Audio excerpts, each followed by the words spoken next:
here in about the last 5 years, I've played golf quite a bit, right? I suck at it.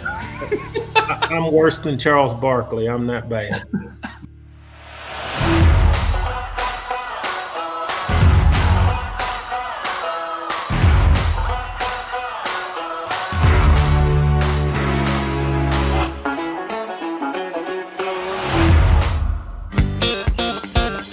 Hey, hit that subscribe button now.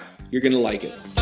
Welcome to the Luke Branquinho Show. My next guest is an 8-time world champion and the author of Gold Buckles Don't Lie. And this is the 10th year anniversary for it. Fred Whitfield, how you doing, man? I'm good, Luke. How's it going? Man, doing good. Obviously, we've talked before on the phone about my move to Texas, so I'm a full-fledged Texan now. I used to have a flag back there, but I had to put my buckles up. But, man, it's been good. I wish I'd have done it 10, 15 years ago when I was rodeoing. Texas is famous for a lot of things, you know, and it's kind of the mecca for the rodeo world, and a lot of people live right around Stephenville, and you're there in Hico, and even Central Texas and up here where I live. And so there's been tons and tons of, and to be real honest with you, it's just you're a little bit closer to everything that pertains to rodeo. Well, for sure, but I mean more so just because of the like-minded people, and California's beautiful, but golly, it's getting tough out there just to make a living as a rancher, much less as a rodeo cowboy. Well, in the distance you got to travel to come to the rodeos, everything in the winter's here, and then you travel out there for a little bit in the spring. I think Clovis was over last night, Red Bluff the week before, Oakdale, and then you come back here to Guyman. So you and I know so well about the traveling and the rigorous schedule of the rodeo circuit. I think I rodeoed, Luke, for probably 25, 26 years, and had my permit late 80s, and 90 was my rookie year. So it's pretty easy for a guy to go 100,000 miles a year back then. It's gotten a little easier now simply because of what the rodeos pay in the wintertime. And if a guy gets a jump, he can kind of dictate to where he wants to go and where he doesn't want to go.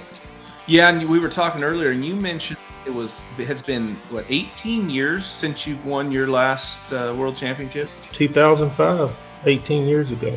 And you look at back then and how we're talking about traveling, but how times have changed. Like you said, prices of fuel, prices of vehicles, prices of horses. I mean, it's gotten crazy.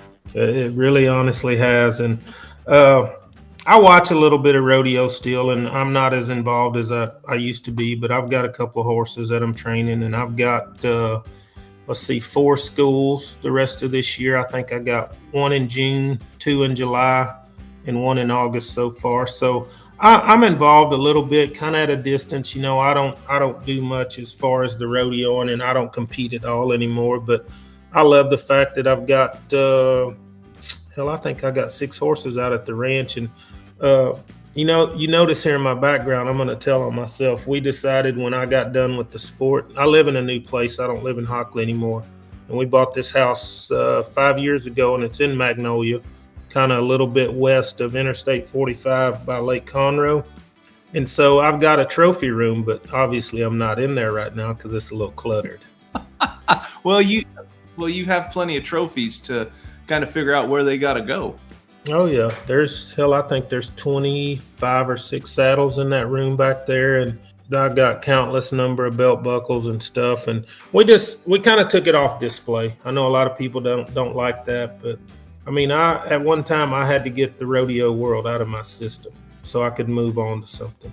Well, and that, for me, announcing a retirement last year and still trying to stay involved, obviously, with the kids and then, doing commentating, it's still hard to get that competitive mindset out of your system. And I know it's been, I don't know the last time you made the finals, but I know it's been 18 years since you've won your last gold buckle. But you still have that mindset of going out and being a champion every day.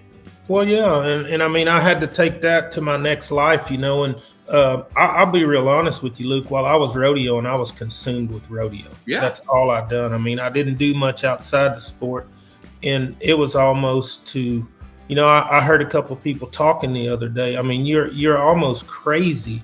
You're so consumed with it. And I mean, that's what makes you so successful, is that you live, breathe, and eat it every single day.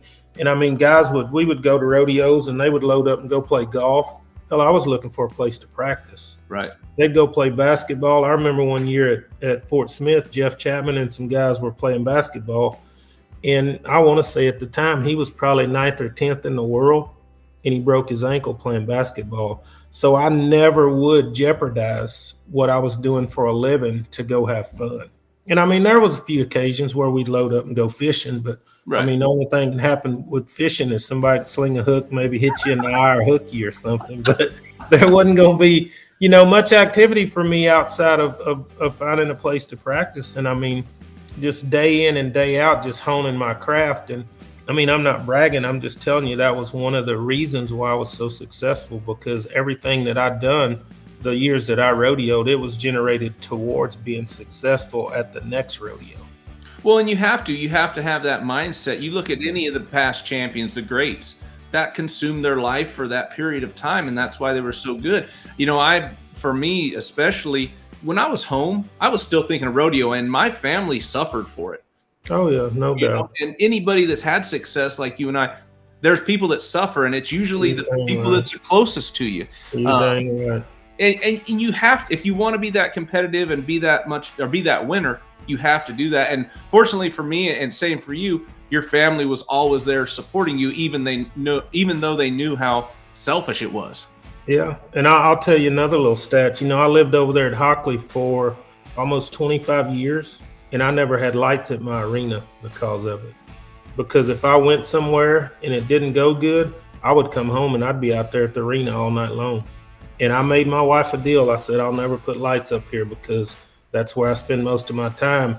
And so now I've got lights at the other place, but it's 11 miles from my house. So I walk out my back door here and there's a swimming pool. Okay? And so when I very first quit and we bought this place and I built that pool, I'm not ashamed to say I would sit out there in the evenings and I would just drink wine and just chill out. I mean, I didn't have anything else to do, but it took me about 2.5 to 3 years. Like I would go to the finals, like 2013, 2014. I would sit up in the stands and I would watch and I would be pissed. Yeah, oh yeah. I mean, I would sit there, and I was talking to somebody and somebody'd screw up a good calf and I'd say, you know what, I'm stupid. I said, my ass should be down there. But the flip side of that is I was at the point where I was going to have to spend a couple of $100,000, buy a new truck, buy a better horse, buy a different trailer.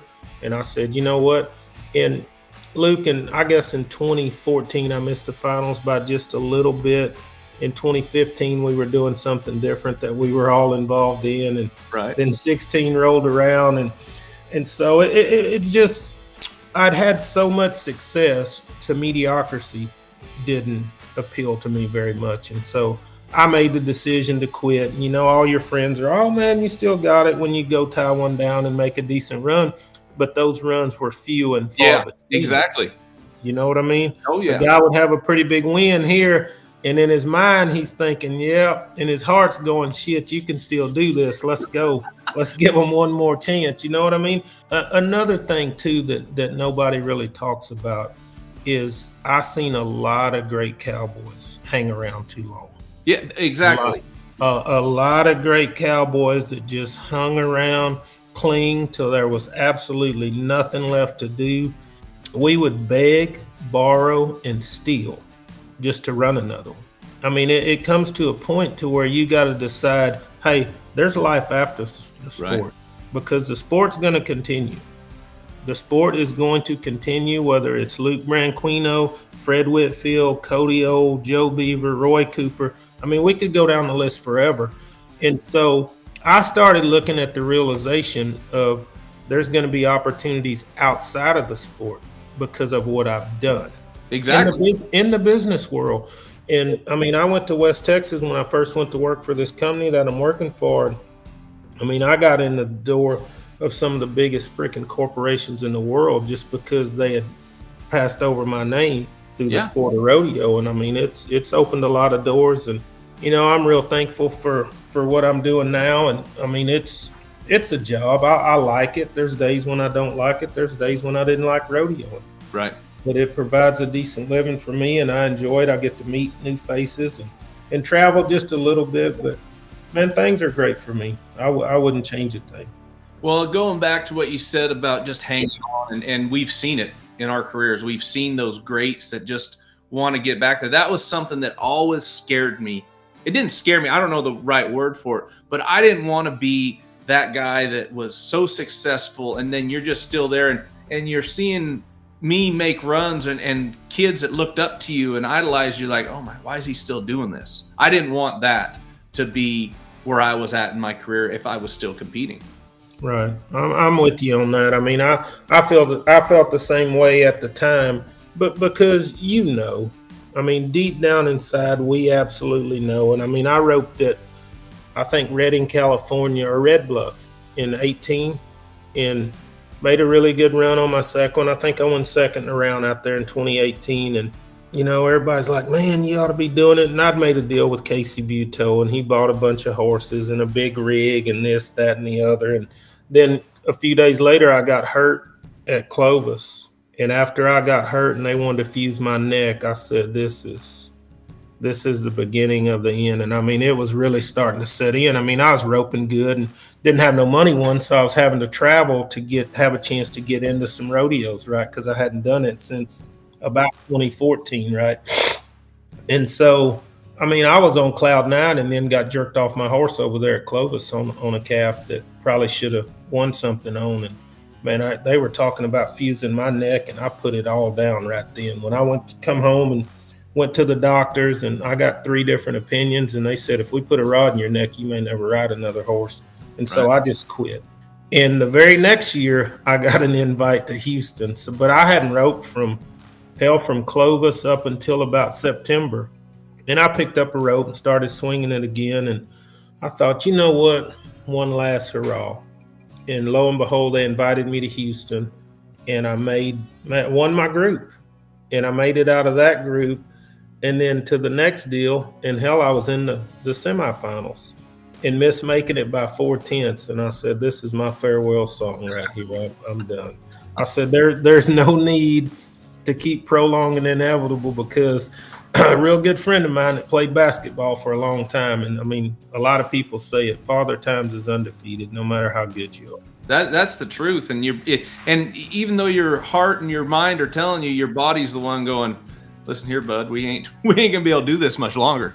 Yeah, it's done. And hell, your heart's probably as big or bigger than mine when it comes to the competitive side of it. And there's been other guys that just the same way, but I mean, it comes a time when you're a step off, and you know where you want to be, but the body just don't let you get there. That's it. Like, I was throwing some tears down, and I told myself, when I'm done, I'm done.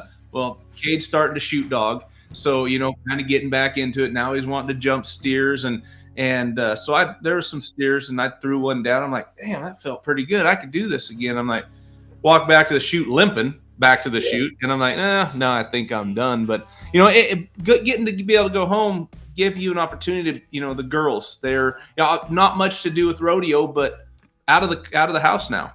Oh yeah. My Savannah just graduated from DBU this past December.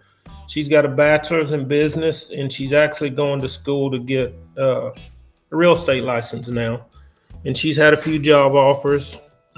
She hadn't accepted one yet, and she's living in Dallas. So she stayed up there after college, and I mean, I'm good with it. I don't particularly care for Dallas just because it's so busy, but she's got her own place up there and got her little boyfriend, and things seem to be going pretty good. And Sydney's going to school at Liberty.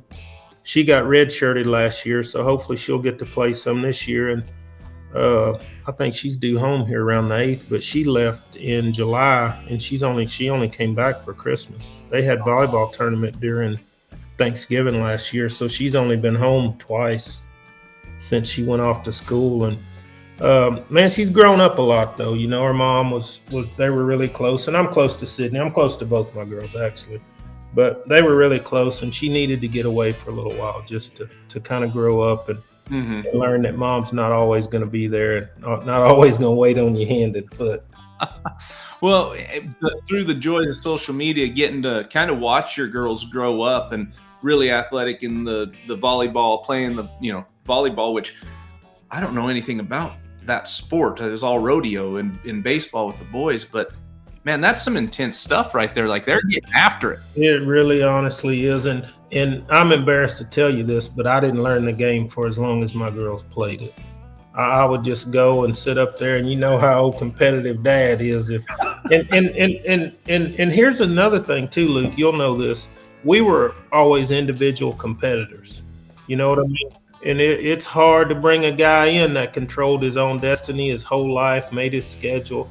You know, we probably had people enter us from time to time or do this, do that. But man, once you get involved in team sports, it's a different deal, you know. And we as parents, we always think that our kid's the best kid on the floor all the time, no matter what the circumstances is.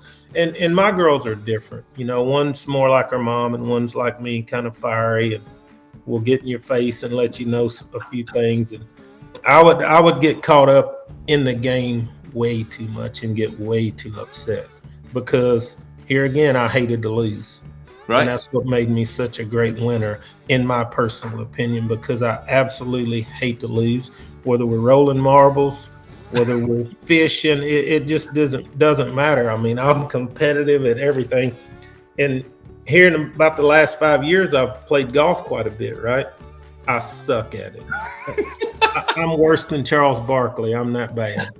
But I got a set of clubs. I dress the part. I freaking go and play all the time with my buddies. And hell, that's one of the number one things we do at this company. We just had a big tournament a couple of weeks ago down there, just right, I guess it'd be south of the Reliant over Okay. there at that course. And so I went and played and actually done pretty good towards the end of the day, but the beers were flowing and things were starting to come together pretty good. And then the tournament's over, you know.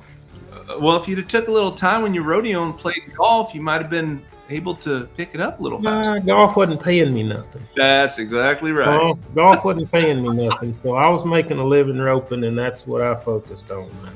Well, what you said is, one daughter is more like you, one's more like your wife. But what I love about Fred Whitfield is when I call you on the phone, there's no bullshit. It is, you tell it how it is. And it doesn't matter what we're talking about, rodeo, contestants, life, it doesn't matter. And that is something when I first started rodeo, and I always admired about you because that's how it is. That was Fred Whitfield. You're going to get what you know. Yeah, man. I mean, I've always tried to be me. I've never hid behind the fact of where I come from, what I had to go through, none of that stuff. And, I learned at a young age that a guy's word was pretty much all he was worth in the real world.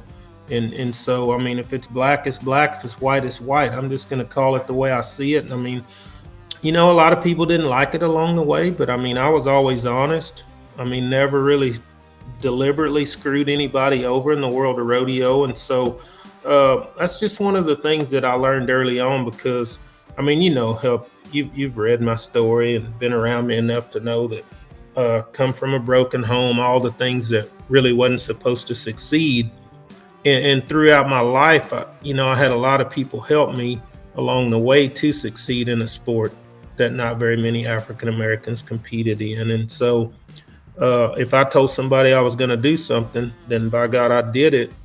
And, getting started, I had some people that owned the company. And I mean, hell, I work for the company today. I had an open checkbook with them, Luke. And they said, hey, you go rope and worry about winning. Let us worry about how much money you're spending. And so that was the main reason. And Roy and I are still best of friends today, and we've been friends for close to 50 years now. Well, that's what I asked you. Roy kind of got you going, right? Yes, sir. Yeah.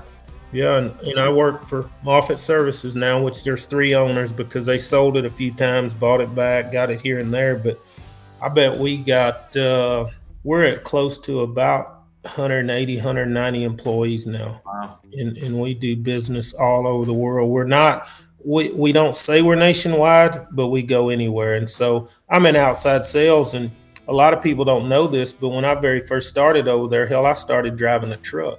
And so, I mean, I was riding horses, doing this, doing that, just all kind of crazy shit to kind of, make ends meet. And I had a little bit of money saved up that I'd put in a retirement account, which not a lot of us do. We Right. live paycheck to paycheck and here to there. And so I had a little bit of cushion.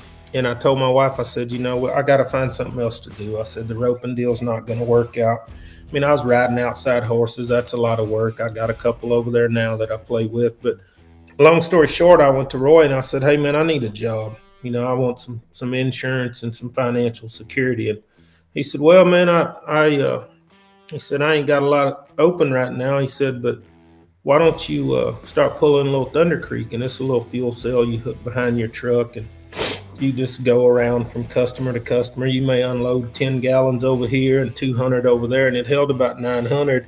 And so I'd done that for about 6 months, and then we had a big storm in Louisiana.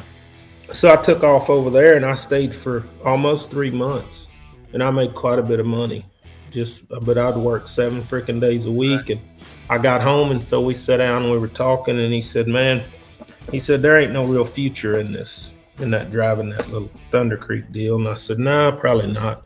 He said, well, why don't you try sales? And I said, nah, hell, I won't be no good at sales. I don't like dealing with people that much, really.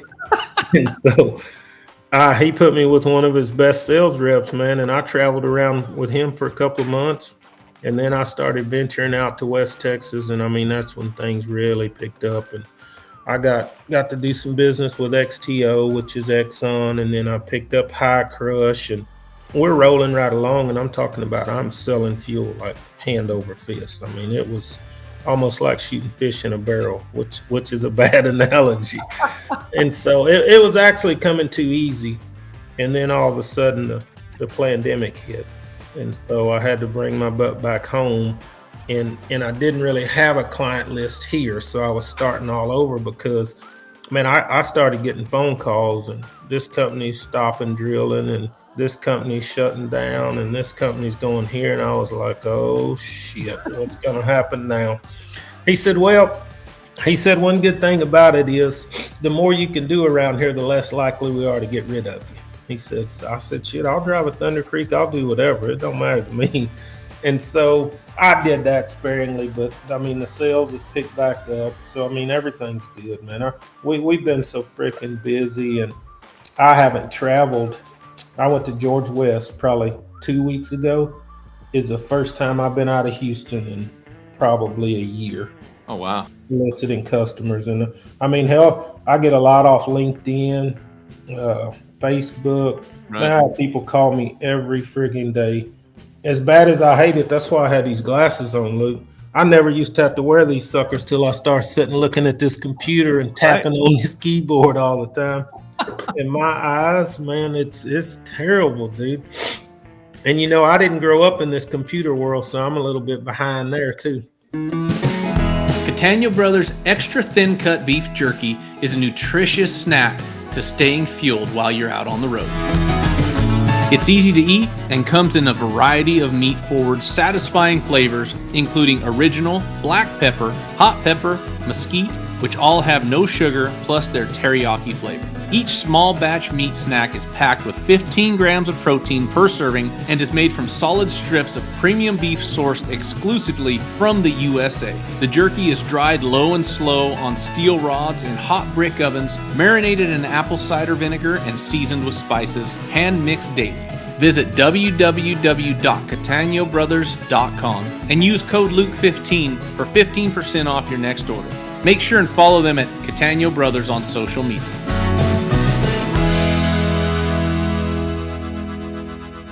Hey, listen to me. I'm in the same boat. I got a microphone. I don't even know if it's working. It's plugged in, the keyboard in front of me. My kids are way better at this than I am.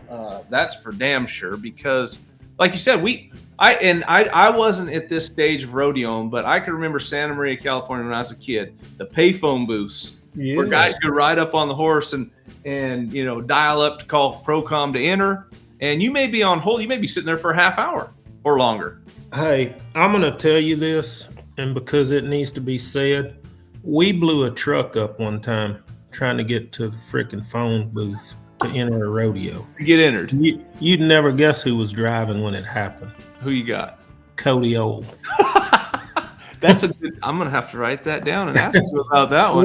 We had a few minutes left before the books closed, and I think we had left Calgary, and we was somewhere over there around Oh hell, somewhere in Montana on one of them hills, man. And I'm talking about he burnt the friggin' transmission up in my truck going down one of them hills, going too fast. He said, "Man, we're gonna miss the books." I said, "Hell, we just missed them for sure now." Yeah, no Sitting shit. on side of the road. I said, "We're done." We didn't have no cell phones, man, back mid '90s. And when we did get one, it was a bag phone that we had plugged in. You had to have it plugged into the cigarette lighter. Yeah. And we're sitting up there trying to rope, and the horns out there honking on the truck because somebody's calling. It was the craziest shit.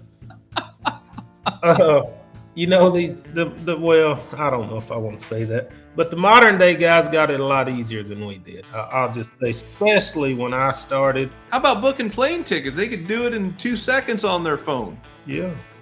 Yeah, this little gadget right here, it's pretty special, but also all the apps and this and the Instagrams and that, it's A lot of good come from it, but there's damn sure a lot of evil there. you dang right. That's couldn't have said it any better.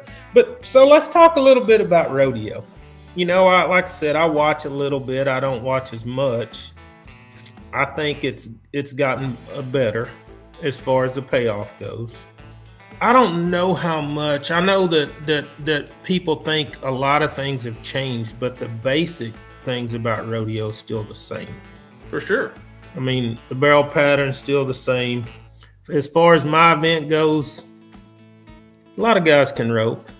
If we change the obstacle a little bit, give the calf back an advantage. A lot of people don't want to hear that, but it's just the truth. No, you're right. I mean, I would put my top 10 up against the top 10 today Oh, for sure. under our circumstances. Guarantee. And it wouldn't even be a competition. Well, we'd fare pretty good, in my Yeah. opinion. And the thing of it is, like, I don't go on a lot of podcasts and do all that stuff simply because what you said earlier, I'm going to tell the truth. Yeah. If you ask me about a guy, and I mean, I've seen him, I'm going to tell you what I think. And the youngsters tend to get their feelings hurt when you tell the truth. You say wear them right there. Yeah. And that's the whole deal for me. So that's why I'm not as involved as I'm not going to say I'd like to be, but I mean, do I miss the sport? Of course I missed it. Hell, I done it for half of my adult life. I would not be being honest with you if I told you I didn't miss it. I think that the horsemanship today isn't as good as it was back when I rodeoed. I mean, not to pinpoint anybody out, but Do you feel though, and this is a question that I hear a lot, or a comment I hear a lot. Do you feel like it's because the size of the calves, they could just, I mean, it's just like they're going 1,000 miles an hour and throw all caution to the wind. They don't have to help set their horse up in that run. well, yeah, there's no obstacles now. Right. You know what I mean? There's very few variables, but the thing of it is now, when you draw bad, you're not winning nothing. Right. That's obvious, and I mean it's always been that way. But back when I roped, I mean I could take a bad calf and win something on it. If you draw bad today, you're pretty much eliminated. I'll give you that. But also, the jerk down rule has a little bit to do with that because I made them all good.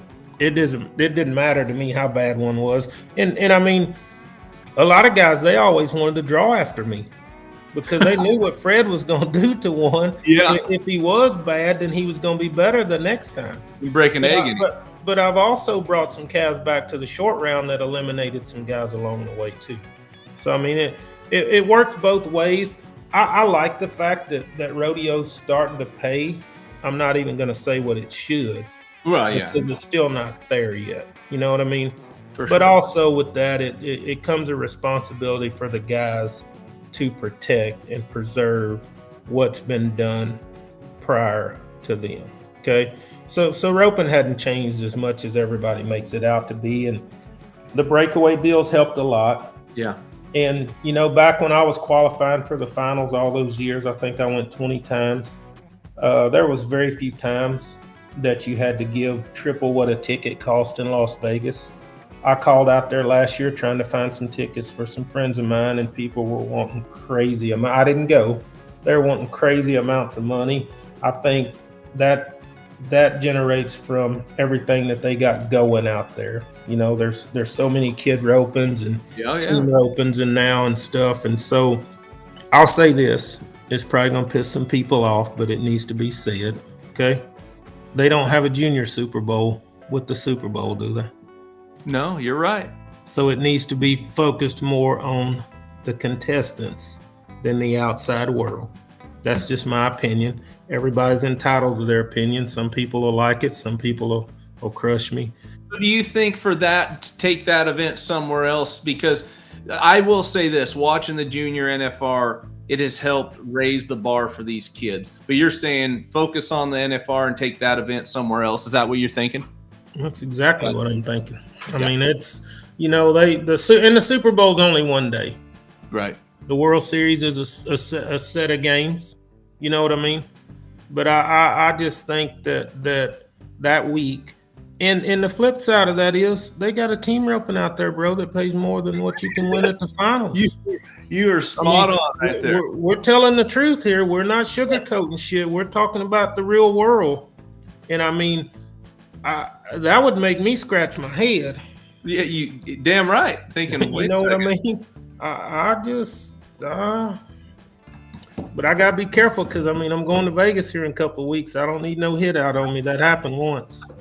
Yeah, And and a lot of people don't know that, but you had to take a couple bodyguards out to the finals one year with well, you. hell yeah, I had to have bodyguards because I guess the wrong person got the yapping and got slapped, and so he didn't really care for it. But I mean that's just part of it. And I've always had a good time in Vegas. I still got relationships out there to this day. And the one thing that I will say, Luke, that I still cherish from all my time of rodeoing, like I've got friends in Canada, friends in Wyoming, Hermiston, Oregon, some of my very best friends, and his kid comes down here and stays with me from time to time, Curtis and Judy Peterson. Yeah.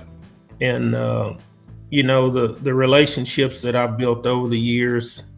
I don't talk to a lot of guys that rope these days. Cade and I were pretty good friends. Cade swore. I talk to Joe Beaver's sorry ass every once in a while. I mean, you can't avoid that.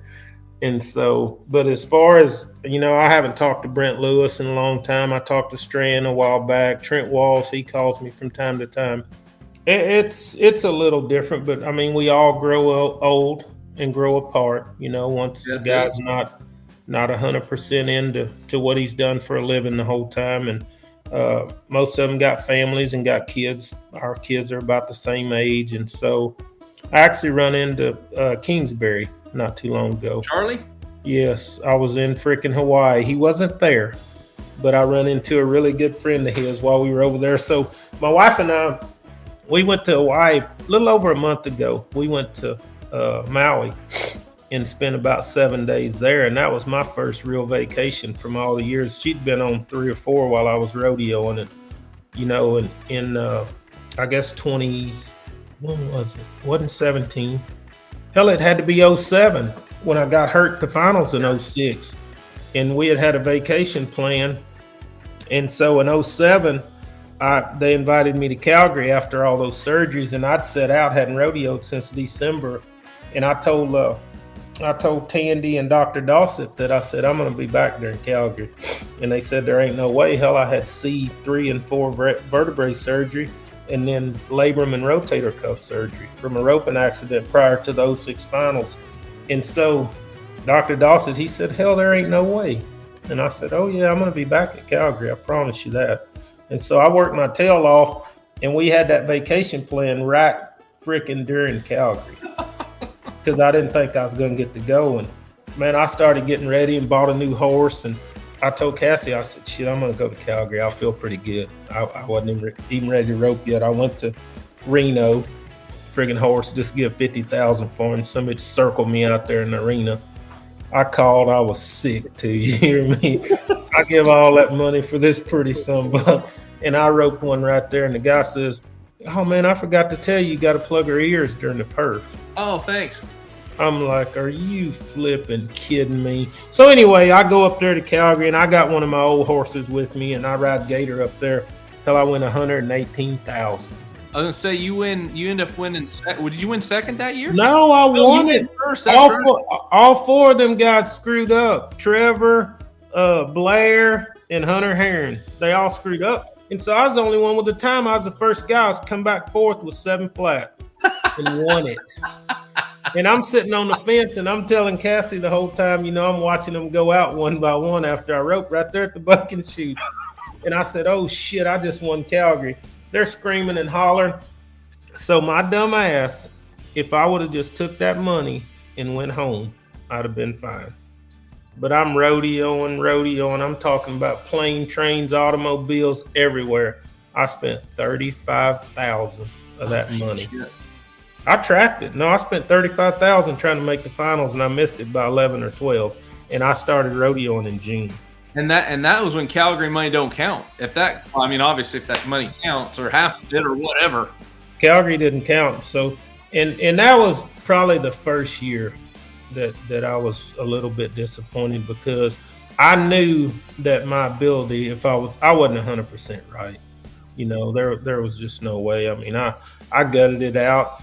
And hell, I was driving across the country and horses wasn't working, kind of give up. And then I just started flying, doing stupid shit like we do. And so would I change anything about my rodeo career? Probably not. The one thing that I wanted to do that I never done, I wanted to ride a horse that I trained at the national finals. That's the only thing that I didn't accomplish that I really wanted to. Never really had a horse of the year. I think I won third, was the best I ever done. Had horse of the year. Yeah, I had some great horses, but just never could pull it off.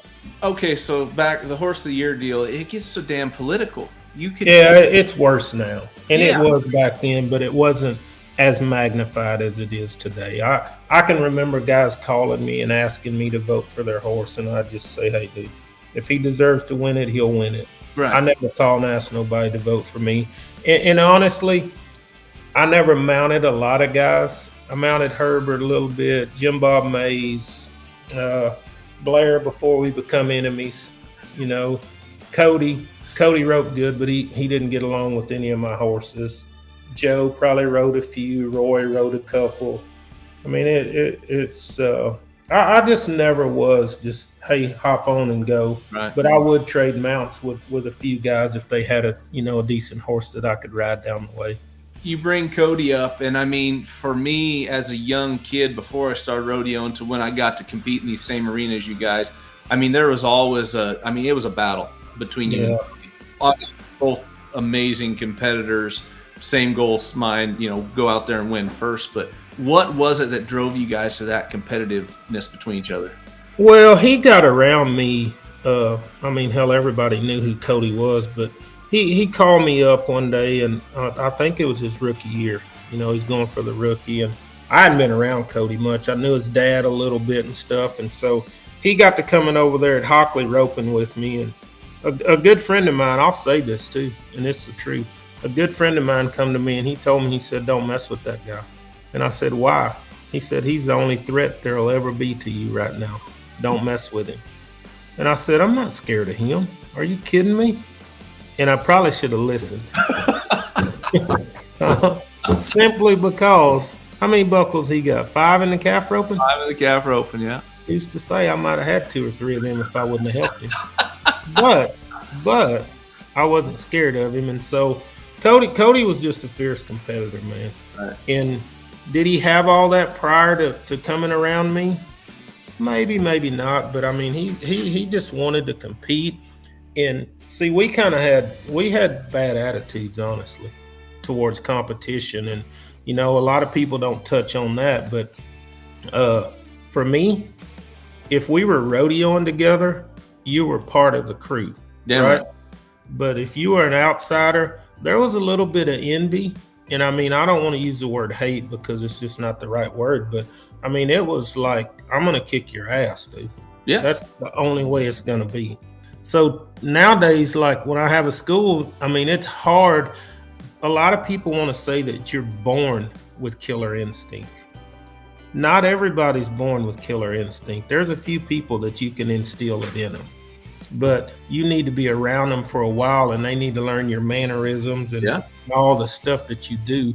And that little chip right there, it sets you apart from the competition, believe it or not. And however you choose to do it, And I mean, I never really set out to belittle anybody, but in my prime, I was vicious, dude.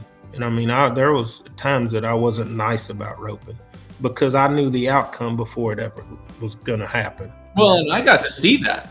I could dictate when I won and when I didn't win. Right. I mean, it was crazy now that I look back on it. But like I said, I was just so consumed with being the best that I could be and just worked at it every single day. Dude, I would go and tie down 40 head of fresh ones by myself. I would just get out there, tie them to a tree. And I mean, if I had to run them by me and rope them and then tie them all, they were getting tied by me, by myself. Well, and you've proved that. But the other thing you proved was being a black tie down roper. But that's one of the things that fuel me too. The more that they jacked with me, the more that I wanted to just kick the shit out of them roping. And I said, you know what? I got in here. There's what 2%, I think 2 to 3% when I started. And I mean, it's there's a lot now. There's several guys that bulldog, several guys that rope. Hell, Corey's been to the finals now 8 or 9 times. Shad, I guess John Douch, Bud Ford, King Pickett. There's a bunch of guys on the trail. Hell, what's the other kid's name that's right outside the top 15? Richard Newton. And so, I mean, their parents helped them. I didn't rope with very many of them. I roped with Corey a little, helped Shad a little bit his rookie year. King Pickett roped around me when he was real young. Hell, Richard Newton rode a horse of mine for a couple of months there back a few years ago. But as far as me being directly involved with their roping careers, it's all fantasy, man. And Corey lived right down the road from me. You know what I mean? I don't know that it's, I mean, from the outside looking in, I don't know if it's all fantasy because those kids grew up watching Fred Whitfield. Oh, no doubt. And the success that I was having, I was going to touch on that a little bit. Yeah. And am I directly the reason why they're there? Dude, you got to dream and you got to chase your dreams. You know what I mean? You can't wake up one day and say, oh, I'm going to be a world champion. That shit, it don't happen like that. There's just no way. I mean, because I worked at it day in, day out. And I tell people all the time, I make videos every morning. I get up. I was up this morning at 4 o'clock. Okay. I go over there to that barn. I saddle 3 horses. If I rope on 1 or 2 of them, it just depends on how the morning's going. But if I've got stuff lined up early, I'll get up, go over there, ride them. And I make videos every morning. And some of the kids that I help, I send them to them at about 7 o'clock. I'll say, hey, you know what? It's 6:30 in the morning, got 3 horses saddled, headed out to the arena. Why in the world would somebody at my age do that? That's crazy. And the problem that I have with that, Luke, is if I'm doing it at my age and I'm not competing, okay? Right. If I set up lessons with you, okay, and you say, hey, Fred, I'm going to be there at 7 o'clock, at 7:15 or 7:20, if I haven't heard from you, I'll tie them some bitches in the stall and I'll get in my truck and leave on purpose. It's just disrespectful, and it happens a lot more now than you can ever imagine.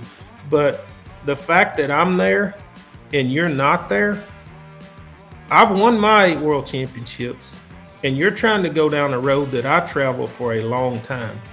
You need to have your ass there when I get there. If you're not there when I get there, yeah, or before. And that's the only thing. Like for me, I think I want it a lot more than some of the people that I help. And I mean, that's a fault of mine. Right. Because you can't make people want it. It's either you want it or you don't. It's that simple. What you wanted and what you've earned and what you've achieved is, for me, as a kid watching you and then being able to compete in the same arena as you and watching how you won those. I've really felt like it helped build me to who I am and some of the success I had just watching that from you. So Fred, I appreciate you coming on the show. I appreciate you as being a friend, and I appreciate your honesty, because that's one thing this world lacks. So Fred, thanks for coming on. Yes, sir. Hey, good to talk to you, man. Good luck in the future. Appreciate it. Yes, sir.